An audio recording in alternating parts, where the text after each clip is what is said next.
2026 பிப்ரவரி 8ஆம் தேதி அன்று கிழக்கு கடற்கரை சாலையில் அமைந்துள்ள லாரு 18 எனும் தனியார் மாலில் தமிழ் பேஷன் சாகா சார்பில் நடத்திய TFS ஸ்டார் அச்சீவர்ஸ் மற்றும் TFS இந்தியா 2026 பேஷன் ஷோ சிறப்பாக நடைபெற்றது.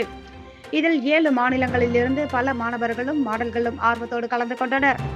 இந்த நிகழ்ச்சியில் பல சினிமா பிரபலங்களும் அரசியல் பிரமுகர்களும் கலந்து கொண்டு விழாவை சிறப்பித்தனர். குறிப்பாக சவுத் இந்தியா ப்ராப்பர்ட்டிஸ் நிறுவனர் உயர்திரு வெங்கட்ராஜ் அவர்களும் அவரின் குழுவினரும் கலந்து கொண்டனர். பாடகர்கள் நிகழ்ச்சியில் ராப் பாடல்கள் பாடி அசத்தினர். சிறப்பு விருந்தினர்களுக்கு சால்வைகள் போர்த்தி உற்சாக வரவேற்பு கொடுக்கப்பட்டது. வெற்றி பெற்றவர்கள் பரிசுகளும் கிரீடங்களும் வழங்கி கௌரவிக்கப்பட்டார்கள். அது மட்டுமல்லாது பல்வேறு துறைகளில் சாதித்த பல சாதனையாளர்கள் விருது வழங்கி கௌரவிக்கப்பட்டார்கள். நிகழ்ச்சியின் இடையில் மை டியர் டாலி மற்றும் கிரானி என்ற திரைப்படங்களின் ட்ரைலர் வெளியிடப்பட்டது. விஜய் டிவி பிரபலங்கள் விஜய் பப்பு, KPY ராஜவேலு மற்றும் நடிகை அபர்ணா இந்த திரைப்படங்களில் நடித்திருக்கிறார்கள். இந்நிகழ்ச்சியில் கலந்து கொண்ட போட்டியாளர்கள் வண்ண வண்ண அழகான உடைகளில் ராம்ப் வாக் செய்தது கண்களை கவரும் வகையில் இருந்தது. ஆட்டம் பாட்டம் கொண்டாட்டமாய் நிகழ்ச்சி இனிதே நிறைவு பெற்றது.